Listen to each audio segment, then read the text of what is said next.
சாந்தி sister, குஷி குஷியா இருக்கீங்களா? ஓம் சாந்தி brother. குஷி குஷியா இருக்கிறோம். சிஸ்டர், ஒரு பக்கம் எல்னினோ எஃபெக்ட் வெயில் போட்டு தாக்குது. ஆனா இன்னொரு பக்கம் ஏற்கனவே சொன்ன மாதிரி மழையும் போட்டு தாக்குது ஒரே நாட்டுல. இல்ல இங்க இப்படி இருக்குது. மும்பை அந்த சைட்லாம் பாத்தீங்கன்னா பயங்கர மழையா. அஸ்ஸாம்ல இது வரைக்கும் பெய்யாத அளவுக்கு பயங்கர மழைன்னு இருக்கிறாங்க. அடுத்தது டெல்லிலயும் சொல்லுங்க. டெல்லியிலுமா? டெல்லி சரி டெல்லிலயும் சரி. இப்ப பயங்கரமா மழை பெஞ்சிட்டு இருக்கு. அப்படின்னு இப்ப நியூஸ் வந்திருக்கு லேட்டஸ்டா. ஓ. நம்ம நாட்டுல மட்டும் இல்ல, சைனா எல்லா இடத்துலயும் பயங்கர வெள்ளமா தான் இருக்கு. சைனால ம், பயங்கரமா புரட்டி எடுத்துட்டு இருக்கு. நம்ம ம், நாட்டுல மகாராஷ்டிரால பாத்தீங்கன்னா அந்த ம். வெள்ளத்துல ரொம்ப பேர் கஷ்டப்பட்டுட்டு இருக்காங்க. இதுல கேஸ் சிலிண்டர் ஃபில் பண்ற ஒரு கம்பெனி, ஓ, அதுலயும் வெள்ளம் வந்து அடிச்சிட்டு வந்து ஒரு ஆயிரக்கணக்கான சிலிண்டர் அடிச்சுட்டு போகுது ம். தண்ணியில அப்படியே. அந்த பயங்கரமா இருந்துச்சு. பந்து மிதக்கிற மாதிரி பயங்கரமா இருந்துச்சு. குட்டி குட்டி மரங்களெல்லாம் பிளாஸ்டிக் பால் மிதக்கிற மாதிரி இருந்துச்சு.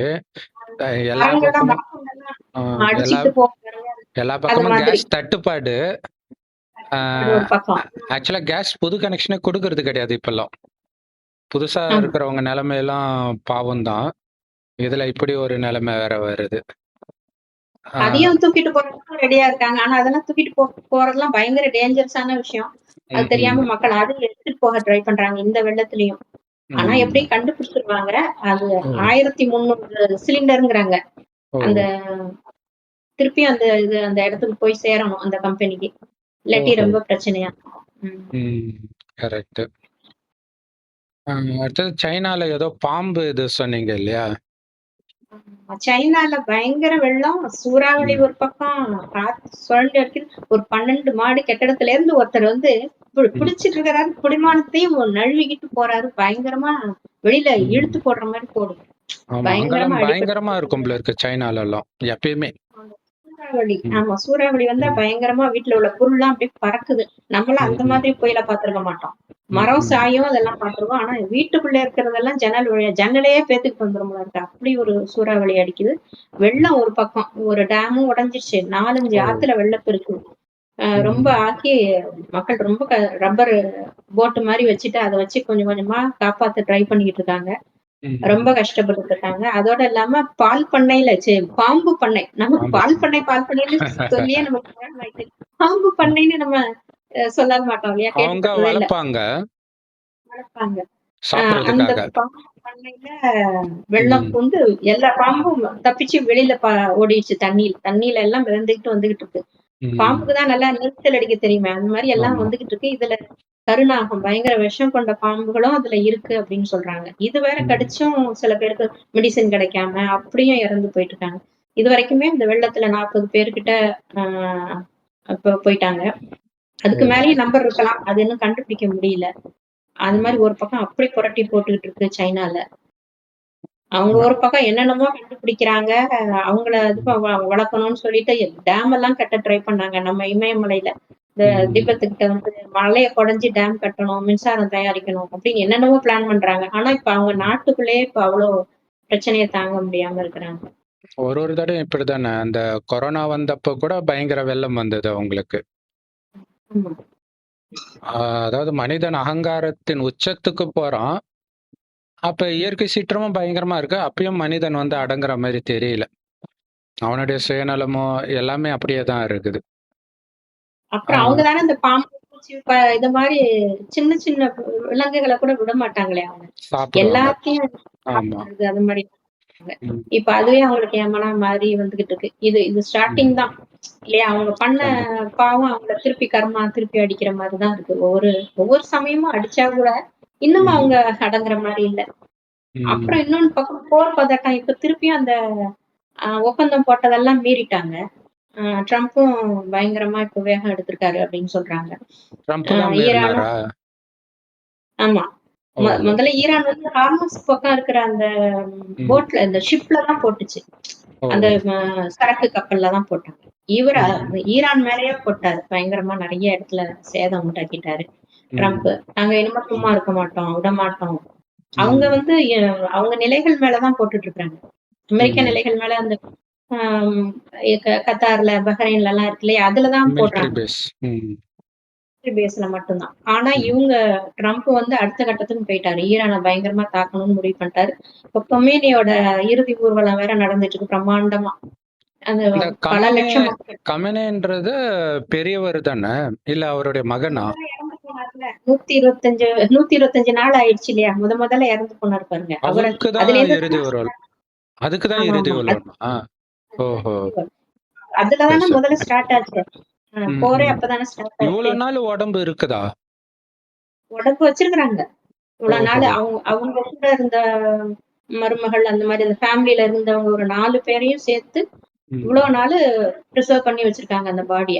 ம், ம், அவங்க மதம் முறைப்படி செய்யக்கூடாதுதான். ஆனாலும் இந்த மாதிரி போர் பதட்டம் இந்த மாதிரி ஒரு ம், சிச்சுவேஷன் வரும்போது பாதுகாக்கலாம்னு இருக்கு போல இருக்கு. சட்டத்துல இடம் இருக்கு. ம், அதனால ம், அந்த மாதிரி இவ்வளவு நாள் வச்சிருந்திருக்காங்க. இப்பதான் கொஞ்சம் அந்த போர் பதட்டம் எல்லாம் குறைஞ்சதுக்கு அப்புறம் பண்ணிக்கலாம். ஏன்னா எல்லாரும் ம், கலந்துகிட்டா அது வேற கூட்டத்துல ஏதாவது பண்ணிடுவாங்களோன்னு பயமா இருக்குல்ல. ம், அதனால ம், ஒத்தி போட்டு இருந்தாங்க இறுதி சடங்க. ஒரு ம். வழியா இப்பதான் கொஞ்சம் அடங்கி இருக்குன்னு சொல்லிட்டு வரும்போது 125 நாள் ஆயிடுச்சு. அப்படி ஓ! ஊர்வலம் வந்துட்டு இருக்கும்போது இப்படி ஆரம்பிச்சிருக்கு. மறுபடியும் ஆரம்பிச்சிருக்காங்க. ஓ! அது வந்து அவங்களுக்கு இன்னும் ஒரு கவலையா இருக்கு. ஏன்னா பல லட்சம் மக்கள் கூடுறாங்க ஒரு இடத்துல. அதுல எதுவும் பண்ணிடுவாங்களோ அப்படின்னு ஒரு பதட்டம் இருக்கும் இல்லையா? எவ்வளவு பேரை ம். காப்பாத்துறது? அவங்கள அவங்க கரெக்ட்டு. இருக்கிறதே ரொம்ப கஷ்டத்துல இருந்துட்டு இருக்காங்க ஏற்கனவே. ம். அதுதான் அவங்களுக்கு தேவையும் கூட. பண்ணுவாங்க. அப்படித்தானே மகாத்மா காந்தி இருக்கும்போது ஏதோ ஒரு பார்க்குக்குள்ள ம். ஜாலியன் வாலாபாக் படுகொலை. ஆமா. ஜாலியன்வாலாபாக் ரொம்ப கொடூரமா ம். நடந்தது. ம். எது வேணாலும் பண்ணுவாங்க. அவங்களுக்கு என்ன அவங்க பவர காட்டுறதுக்காக என்ன வேணாலும் பண்ணணுன்ற அளவுக்கு மனிதர்கள் போயிட்டாங்க. எல்லாருமே, எல்லா பக்கமுமே அப்படித்தான் இருக்கிறாங்க. ஆ ம். இது ஒரு பக்கம் போயிட்டு இருக்குது. ஆனா கடவுள் ஒரு பக்கம் அமைதியா ஞானத்த குடுத்துட்டு இருக்கிறார். இவங்க வந்து நீ பெரியவனா, நான் பெரியவனா அப்படின்ட்டு பண்ணிட்டு இருக்கிறாங்க. முஸ்லிம்கள் வந்து அல்லாஹ் மிகப்பெரியவன்னுவாங்க. அதோடைய அர்த்தம் அவங்களுக்கே தெரியல. இல்ல அல்லாஹ்வின் வழிப்படி நடக்கிறவங்களுக்கு உலக ராஜ்யம் கிடைக்கும். அமைதியா கிடைக்குது. அதை பற்றி நாளைக்கு முரளியில கூட சூப்பரா சொல்லியிருப்பாரு. அதாவது மறைமுகமான தானம் தான் இருக்கிறதுலே மிக உயர்ந்தது. ஏன்னா கடவுள் இங்க ஒரு ஞானமா குடுக்கிறார். இத யாரும் பெருசா எடுத்துக்கிறது கிடையாது. என்னமோ ஒண்ணு எல்லா இடத்துலயும் இருக்கிற மாரி இது ஒண்ணுன்ட்டு. ஆனா இந்த ஞானம் தான் நாளைக்கு ரத்தினங்களா மாறப்போகுது. இப்ப இது ஞான ரத்தினம். அங்க ஸ்தூல ரத்தினங்களாக நம்மளுடைய 21 ஜென்மத்துக்கு ஆஸ்தியாக ஆ ஆரோக்கியமான உடல், அழகான உடல், ஆயுள் எல்லாத்தையும் கொடுக்க போகுது. அது ம். மறைமுகமாக நடந்துட்டு இருக்குது. இதே காலகட்டத்துல. உலகழிவு நடந்துட்டு இருக்கிற அதே காலகட்டத்துல. அதுதான் இந்த மகாபாரத யுத்த மைதானத்துல கீதை சொல்லப்பட்டதா சொல்லப்பட்டது. இல்லையா? எல்லாரும் கேட்பாங்களே, அது எப்புட்றா அந்த இடத்துல போய் எப்புட்றா சொல்ல முடியும்? ஒரு பதற்றமான சூழ்நிலை நடந்துட்டு இருக்குது இப்ப. இப்பதான் அது ஆமா. புரியுது. அது ஒரு பக்கம் நடந்துட்டு இருக்குது. இது ஒரு பக்கம் நடந்துட்டு இருக்குது. இங்க என்னன்னா, எல்லாமே அழியத்தான் செய்யும். இத கேட்கறதுனால நமக்கு அழிவு வராதுன்னுலாம் கிடையாது. எல்லாமே வரதான் செய்யும். அதுக்கு தான் நம்மள தயார்படுத்துறாரு. அ ஏன்னா நமக்கு வந்து அ அதுக்கு தான் அவர் குடுக்குற முதல் ஞானமே நீங்க உடம்பு கிடையாது, ஆத்மா. அதனால இப்ப இருக்கிற விஷயத்த பத்தி கவலைப்படாதீங்க. இதே ஆத்மா மறுபடியும் இருக்க தான் போகுது. இன்னொரு உடல் எடுக்க தான் போகுது. அந்த உடல் பெஸ்ட் உடலா இருக்கணும். ஏன்னா, இப்ப இருக்கிறதுலே வொர்ஸ்ட்டான உடம்புல இருக்கிறோம். கலியுகத்தின் இறுதி, கடைசி பிறவி. பெஸ்ட்டான உடம்பு சொர்க்கத்துல கிடைக்கும். கலியுகம் முடிந்து வரப்போற யுகம், சத்யுகம். அதான் சொர்க்கம். சத்யுகம், திரேதாயுகம். அங்க நாம பிறக்கணும். இந்த 5000 வருட காலச்சக்கரத்துல முதல் 2500 வருடம் சொர்க்கம், அடுத்த 2500 வருடம் நரகம். இத சொல்வதற்காக இறைவன் அவருடைய இருப்பிடமாகிய பரந்தாமத்திலிருந்து வரார். அது செம்பொன் நிறமான ஒளி உலகம். அங்கிருந்து ஒரு வயோதிகர் உடலுக்குள்ள பிரவேசமாகி சொல்றார். வயோதிகருக்கு பிரம்மான்னு பேர் வைக்கிறார். ஒரு சாதாரண தாத்தா. எந்த டிஃபரன்ஸும் தெரியாது. கடவுள் வர்றதுக்கு முன்னாடியும், வந்த பிறகும். அதுக்கு முன்னாடி எப்படி ம். இருந்தாரோ அப்படியே தான் இருப்பார். அப்ப எப்படி கண்டுபிடிக்கலாம்னா, அவருடைய ஞானத்த வச்சு தான் கண்டுபிடிக்க முடியும். அதுவும் யார் கண்டுபிடிப்பாங்க அப்படின்னா, யார் சொர்க்கத்துல தேவதையா இருந்தார்களோ, அவங்க இப்ப எல்லா மதத்திலயும் இருப்பாங்க. அவங்கள தான் இது புடிச்சு இழுக்கும். அவங்க தான் இந்த ஞானத்தை எடுத்து, மீண்டும் அந்த சொர்க்கத்தை அடையறதுக்கான வழியை ஃபாலோ பண்ணுவாங்க. அது என்ன வழி? உண்மையான அமைதி வழி. முஸ்லிம்கள் அமைதி மார்க்கம்ன்றாங்க இல்லையா? அது வந்து கடவுளுடைய வழி அமைதி வழி. அமைதியா இருக்கிற வழி. இல்லையா? இப்ப முஸ்லிம்கள் வந்து இல்ல அடிச்சா திருப்பி அடிக்கணும். அதுதானே நியாயம்ன்றாங்க. அது கடவுளுடைய வழி கிடையாது. அது மனிதனுடைய வழி. அது மனித நியாயம். கடவுளுடைய வழின்னா அடிச்சாலும் அமைதியா இருங்க. ஏன்னா கடவுள் சொல்றது என்னன்னா, 2 கை தட்டுனா தானே சத்தம் கேட்கும். ஒரு கை மட்டும் எப்படி சத்தத்த கொடுக்க முடியும்? அதனால இப்ப ஒரு குடும்பத்திலே ஒருத்தங்க கணவனோ, மனைவியோ திட்டிட்டு இருக்கிறாங்கன்னா, நீங்க அமைதியா போங்கன்றாரு. ஆனா நம்ம திருப்பி பேச ஆரம்பிச்சோம்னா, இன்னும் வலுத்து வலுத்து அதுல தான் டைவர்ஸ்லாம் ஆகுறது. ஒருத்தர் அமைதியா இருந்தாலே சரியாயிடும். இதுக்கு முந்தைய கர்ம ஜெனரேஷன்லாம் அப்படித்தானே? ஆமா. நமக்கு கர்ம கணக்கும் ம். அப்படிதான் முடியும். நம்ம மாறி, மாறி ம். நம்ம இது பண்ணிட்டே இருந்தா முடியவே முடியாது. முடியாது. பெருசாகிக்கிட்டே போகும். அந்த கணக்கு என்னைக்கு முடிக்கிறது? நம்ம போய் சேர்றது அடுத்தது. அடுத்த பிறவி கரெக்ட். எடுக்கிறது. நமக்கு கரெக்ட். என்னைக்குமே அழிவு கிடையாது. அதுதான் சொல்றாரு. உனக்கு என்னைக்குமே அழிவு கிடையாது. நம்ம ஆத்மா. நம்ம ஆத்மான்னு ம். புரிஞ்சுக்கிட்டா நமக்கு என்னைக்குமே அழிவு கிடையாது. உடல் அழிய போகுது. அடுத்த பிறவியில வேற உடல் உடல் நல்ல உடல் கிடைக்க போகுது. கண்டிப்பா. கணக்கு முடிக்கலன்னா பயங்கர தண்டனை கிடைக்கும்ன்றார். இதுல என்னன்னா, இந்த கலியுகத்தின் இறுதியில வந்து ஆட்சியாளர்களா இருக்கிறது வந்து ரொம்ப கொடுமை. ஏன்னா, அவங்க வந்து ஒண்ணும் பண்ணவும் முடியாது. இல்லையா? அவங்க நாட்ட காப்பாத்துறதுக்காக சண்டை போட்டே ஆகணும். ஆனா, தனி மனிதனா அந்த பிரச்சனை கிடையாது. என்ன அடிக்கிறான்னா, நான் அமைதியா இருக்கலாம். ஆனா, ஒருத்தர் ஆட்சியில இருந்துட்டு நான் அமைதியா இருக்கிறேன்னு சொன்னா கடுப்பாயிடுவாங்க மக்களு. அதனால தானே உக்ரைன் அதிபர் கடைசி வரைக்கும் சண்டை போட்டுட்டு இருக்கிறாரு. நம்மள நம்பி தானே பதவி குடுத்தாங்கன்ட்டு. ஆனாலும் எப்படி பார்த்தாலுமே திருப்பி அடித்தால் அது வந்து பிரச்சனைய தான் கொடுக்கும். ஆனா, அது மக்கள ஏத்துக்க வைக்க முடியாது. ஆனா, இங்க இறைவன் சொல்றார், தனிப்பட்ட முறையில நீங்க ஏத்துக்கோங்க. எந்த இழப்பையும் ஏத்துக்கோங்க. ஏன்னா, இது வந்து கோயில்ல உடைக்கிற சிதறு தேங்காய் மாதிரி. அதை ஏன் பொறுக்குறீங்க? சொர்க்கத்தையே குடுக்குறேன், நாராயணன் பதவியே குடுக்குறேன். சிதறு தேங்காவுக்காக போய் அடிச்சுக்கலாமான்றார். இங்க இருக்கிறதெல்லாம் அவ்வளோதான். இல்லையா? அது சிதறு தேங்காய் அடிக்கிறவன், அவன் ஏதோ ஒரு வேண்டுதலோ, அல்லது அவன் பாவத்த கழிக்கிறதுக்கோ அடிப்பான். அத போய் நீங்க ஏன் எடுக்குறீங்க? அந்த மாரி தான் இங்க எல்லா பிரச்சனை, கோர்ட்டு, கேஸு இதெல்லாம் போறது. நீங்க ஒண்ணே ஒண்ணு பண்ணுங்க. நீங்க அழியக்கூடிய உடம்பு கிடையாது. ஆத்மா. அது புருவமத்தில் நட்சத்திரம் மாரி இருக்குது. அதோடைய அப்பா தான் கடவுள். அவர தான் சிவன், அல்லாஹ், பரமபிதான்றோம். கடவுள் ஒருத்தர் தான். அவர் செவ்வானத்துல நட்சத்திரம் மாரி இருக்காரு. அவர நினைவு பண்ணிக்கிட்டே இருக்கணும். நம்மள ஆத்மான்னு உணர்ந்து. நினைக்க உடல்ன்றதே மறப்போம். உடல்ன்றத மறக்கும்போது, உடலின் உறவுகள மறப்போம். அந்த உடலின் உறவுனால தானே பற்று வருது. இந்த மொழி, இந்த இனம் எல்லாமே அந்த உடல வச்சு தானே வருது. எல்லாமே மறந்துட்டா உங்கள ஒரு ஒளியாகவும், நம்முடைய அப்பாவை ஒரு ஒளியாகவும் நெனச்சுக்கிட்டே இருப்போம். அந்த நேரம் தான் உலக அழிவு ஸ்டார்ட் ஆகும். அந்த ஒளியாகவே இருந்துட்டா பிரச்சனை கிடையாது. அந்த ஒளி அணைஞ்சு உடம்புன்னு நெனச்சுட்டீங்கன்னா பிரச்சனை. ஸோ இது இந்த இந்த ஒளியாகவே இருக்கிற இந்த தத்துவம் தான் இந்து மதத்துல அழகா எல்லா கோயில்லயும் கர்ப்ப கிரகத்துல வெறும் விளக்கு தான் இருக்கும். இல்லையா? உள்ள சிலை இருக்கும். ஆனா வெளிச்சம் இருக்காது. அப்படின்னா என்ன அர்த்தம்? உடம்பு இருக்குது. இருந்தும் இல்லாத மாதிரி வெறும் ஆத்ம தீபத்தை தான் ஏற்றி வச்சிருக்கிறோம் நாம. அதோடைய நினைவாக. அப்படி இருந்ததுனால தான் அவங்க மூலவர் ஆனாங்க. அப்படி மூலவராக இருக்கிறவங்க தான் சொர்க்கத்தில் பெரிய ராஜ பதவியில இருந்தவங்க. ஸோ அப்ப இங்க கலியுகத்தை பொறுத்தவரைக்கும் நம்ம செத்தா மாதிரி. இல்ல மகாவிஷ்ணு அது இறந்த நிலை தான் அது அப்படி படுத்துட்டு இருக்கிறது. அங்காள பரமேஸ்வரி எல்லாமே அந்த படுத்துட்டு இருக்கிற நிலை அதுதான். கலியுகத்தை பொறுத்தவரைக்கும் நம்ம செத்துட்டோம்.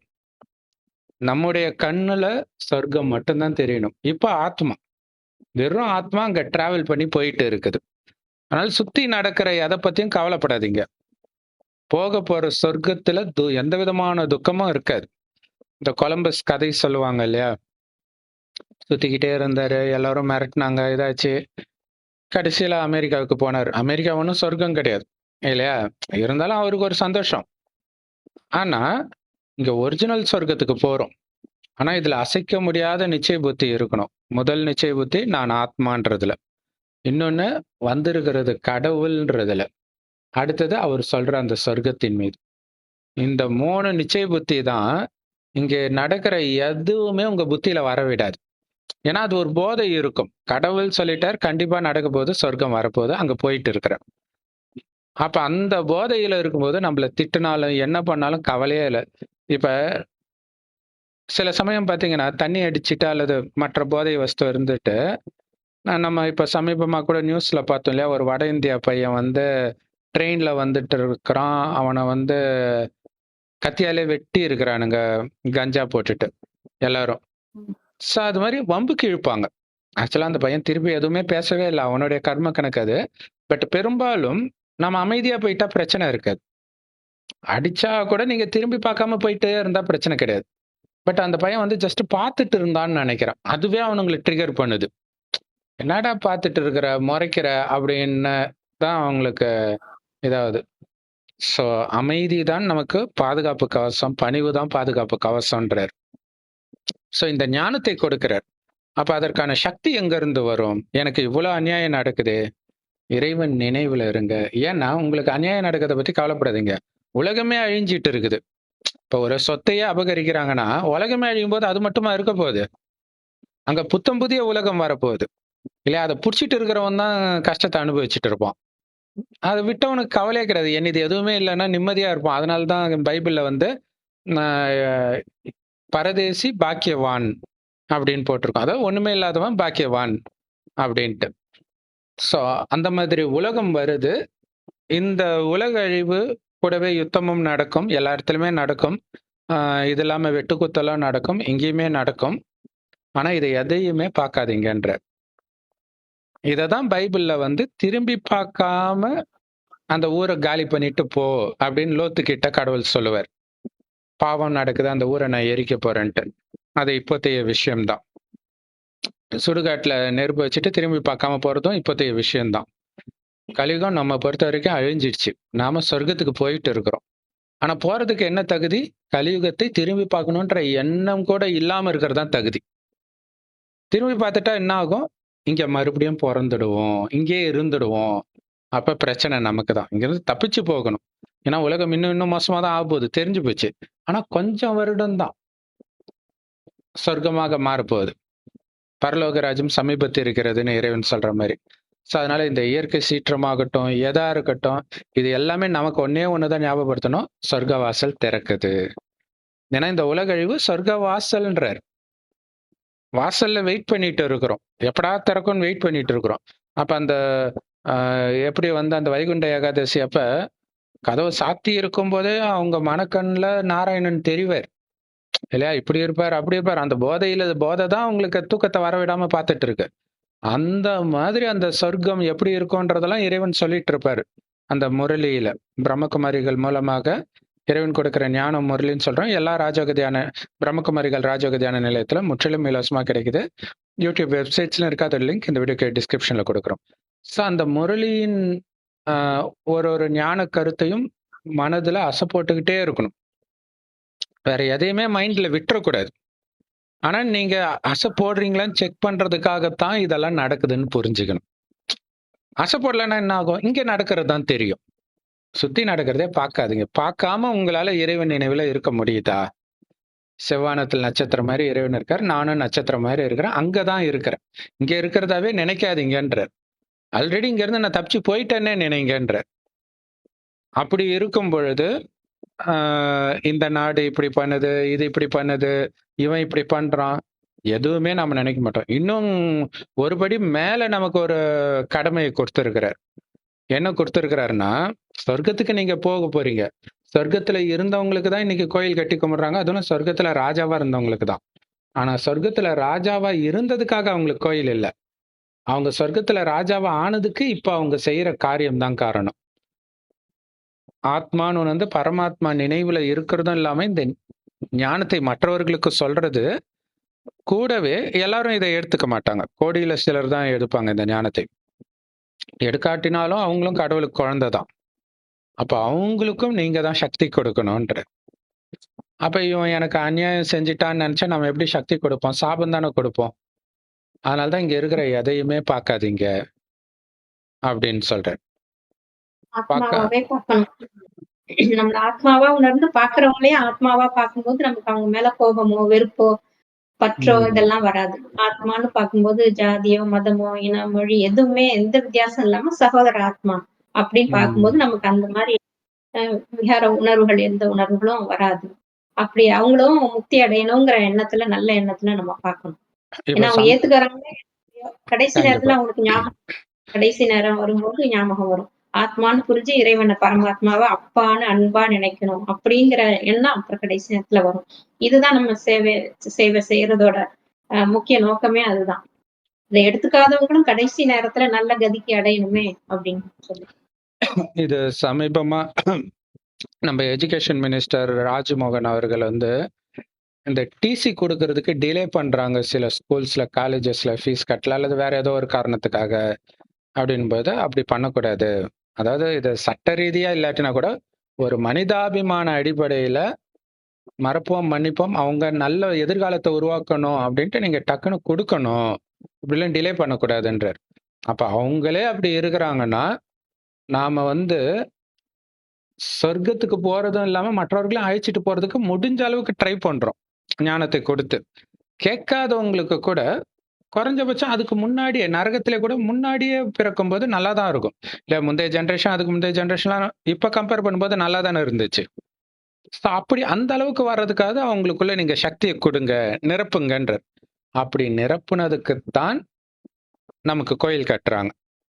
அப்ப அப்படி நிரப்புறதையே உங்களுடைய லட்சியமாக வைக்கும் பொழுது, எல்லைக்குட்பட்ட பிரச்சனைகள் எல்லாம் மறந்து போயிடும் தானாவேன்றார். இது வந்து எல்லைக்கு அப்பாற்பட்ட விஷயம். எல்லைக்கு அப்பாற்பட்ட கடமை. இல்ல இன்னைக்கு பாருங்க, முருகன் வந்து உலகத்துக்கே தான் கடவுள் அப்படின்னு சொல்லிட்டு இருக்காங்க. அவர் தமிழ்நாட்டுக்கு மட்டும் இல்ல, எல்லாத்துக்கும் கடவுள். அப்படி அப்படி அவ்வளவு உரிமை கொண்டாடுறாங்கன்னா, அத்தனை பேருக்கு சக்தி கொடுக்க வேண்டியது நம்ம கடமை தானே! இல்லையா? நெறைய ஊர்கள்ல பார்த்தீங்கன்னா, பஸ்ல வரும்பொழுது, அந்த ஊர் எல்லையை அல்லது எல்லையை தாண்டி ஒண்ணுமே இருக்காது. கட்டாந்தரையா இருக்கும். அங்க அம்மனுடைய சிலை இருக்கும். எதுவுமே இருக்காது. அதுதான் காவல் தெய்வம். ஊருக்குள்ள வராம பார்த்துக்கோங்க அப்படின்லாம் சொல்லுவாங்க. அது என்னன்னா, உலக அழிவின் பொழுதும் நாம சக்தி கொடுக்கிறோம். உலகம் அழியுதே கவலைப்படல. நம்முடைய குடும்பம் போச்சே கவலைப்படல. எத பத்தியும் கவலைப்படல. ஏன்னா, அதுக்கு தான் இப்ப ட்ரெய்னிங் குடுக்குறாரு. வெறும் ஆத்மா, வெறும் ஜோதி. மற்ற ஜோதிகளையும் அவங்க ஜோதின்னு உணர வச்சு அழைச்சிட்டு போணும். அப்ப உங்களுடைய எண்ணத்தின் மூலமாக அது சாத்தியம்ன்றார். ஸோ, இப்ப கொஞ்சம் கொஞ்சமா இந்த எல் நினோ இந்த மாதிரி விஷயங்கள் வரும்போது மனிதர்கள் கொஞ்சம் கொஞ்சமா எழுந்திரிப்பாங்க. டக்குன்னு எழுந்திரிக்க மாட்டாங்க. கடவுள் இருப்பாரோ அப்படின்னு ஸ்லைட்டா வரும். சரியான உடனே மறந்துருவாங்க. கொரோனா வந்தப்ப கடவுள நினைக்காதவனே இருக்க மாட்டான். கொரோனா போயிடுச்சா அவ்வளவுதான். போடா எங்கடா கடவுளு? இததான் அழகா ஆ ஃபெரோ மன்னன்ட்ட பைபிள்ல ஒரு கதை இருக்கும். மோசஸ் கதை. கடவுள் கூப்பிடுறாரு அடிமைகள அனுப்புங்கன்னும்போது, எந்த கடவுள் கூப்பிடுறாருன்னு திமிரா பேசுவார். அதுக்கப்புறம் அவங்க நாட்டுல சில பிரச்சனைகள் வரும்போது, சரி அழைச்சிட்டு போனாரு. அப்புறம் கொஞ்ச நேரம் கழிச்சு மறுபடியும் அதே அகங்காரம் வரும். இதான் இன்னைக்கு உலக நாடுகள்லயும் நடக்குது. தனி மனித வாழ்க்கையிலயும் நடக்குது. ஸோ இத புரிஞ்சுட்டு இறைவன் 5000 வருடத்துக்கு ஒரு முறை தான் வராரு. அவர் பொறுமை கடல் தான். 100 வருஷம் பொறுமையா வெயிட் பண்றாரு. ஆனா 90 வருஷம் ஆல்ரெடி போயிடுச்சுன்றதே நமக்கு தெரியாது. இப்பதான் ஞானமே நமக்கே கிடைச்சிருக்குது. ஸோ ரொம்ப கம்மியான வருடம் தான் இருக்குது. இன்னும் சந்தேக புத்தியினால இழந்துராதீங்க. அதுதான் முக்கியமான விஷயமே. ஓம் சாந்தி. ஏன்னா இன்னும் நிறைய இயற்கை சீற்றம் வரும். பயப்படாதீங்க. கடவுள் நினைவுல இருந்து உடல் உணர்வ மறந்துட்டீங்கன்னா பயமே இருக்காதுன்றார். உடல்னு நினைச்சாதான் பயமே வரும்ன்றார். அப்ப நீங்க எவ்வளவு உயரத்துக்கு சுனாமிய பார்த்தாலும் சரி, நெருப்ப பார்த்தாலும் சரி, வெறும் ஆத்ம உணர்வுல இருக்கும்போது பயம் இருக்காதுன்றார். ஸோ அந்த நிலையை நாம அடையணும்ல. நாமளும் பயம் இல்லாம இருந்து மற்றவர்களுக்கும் பயமற்ற தன்மையை கொடுக்கணும். சக்தியின் மூலமாக. அது எப்ப சாத்தியம்னா, வெளியில இருக்கிற எந்த விஷயத்தையும் பார்க்காம வெறும் இறைவன் நினைவிலே இருக்கும்போது தான் அது சாத்தியம். ஸோ அந்த நினைவு இன்னும் நிறைய ரகசியங்கள் இறைவன் பிரம்மகுமாரிகள் மூலமாக சொல்றார். ஸோ அவசியம் பிரம்மகுமாரிகள் ராஜயோக தியான நிலையத்துக்கு வாங்க. முற்றிலும் இலவசம். ஒரு பைசா செலவு பண்ணாம உலக ராஜ்யத்தையே நாம அடையலாம். ஆனா இன்னைக்கு கோடானு கோடி பில்லியன் ட்ரில்லியன் டாலர் செலவு பண்ணி உலகத்தை அழிச்சிட்டு இருக்கிறாங்க. தான் பெரியவன் நிரூபிக்கிறதுக்கு. நான் சொல்றத கேட்கல இல்லையா? ட்ரம்ப் என்ன சொல்றாரு? நான் சொல்றத கேட்கிறியா அல்லது ஈரான் அழிச்சிடவான்றார். சொர்க்கத்துல முதல் ராஜா நாராயணன். அங்க இப்படியெல்லாம் அவர் யாரையும் மிரட்ட மாட்டார். ஆனா அவர் சொன்னா எல்லாரும் கேட்பாங்க. அவரே அன்பா தான் எல்லாரையும் இருப்பாரு. ஆஹ் அந்த மாதிரி பார்ப்பாரு.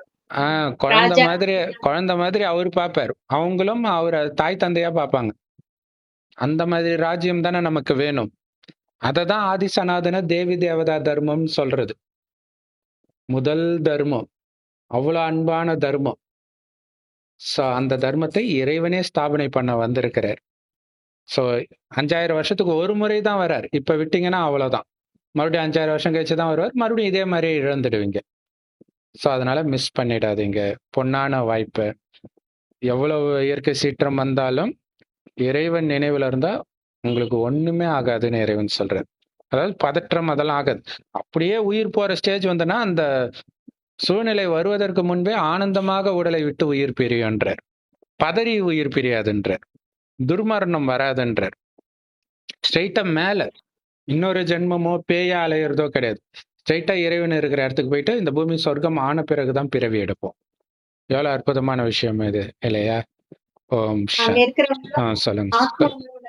ஆத்ம உணர்வுல இருக்கிறவங்க இருந்ததுனாலதான் அது சொர்க்கமா இருந்துச்சு. இப்ப நம்ம கண்டிப்பா. திருப்பி அந்த ஆத்ம உணர்வு கொண்டு வரும்போதுதான் அந்த குவாலிபிகேஷன் அடையிறோம் நம்ம. அப்பதான் நம்ம சத்தியுகத்துல பிறக்கிறதுக்கான குவாலிபிகேஷனே அதுதான். ஆத்ம உணர்வு அப்படிங்கிறது. கரெக்ட். உடல்ன்ற உணர்வையே விடுவதனால் சொர்க்கமே கிடைக்குது. உடல்ன்ற உணர்வுல இருக்கிறதுனால அனைத்தையும் இழக்கதான் செய்யறோம். அப்ப எப்படியும் இழக்கதான் போறீங்க. அதுக்கு முன்னாடியே இது என்னது இல்லைன்னு விட்டீங்கன்னா சொர்க்கமே கிடைக்கும் இல்லையா? ஓம் சாந்தி. தேங்க்ஸ் ஃபார் வாட்சிங். Thank you sister.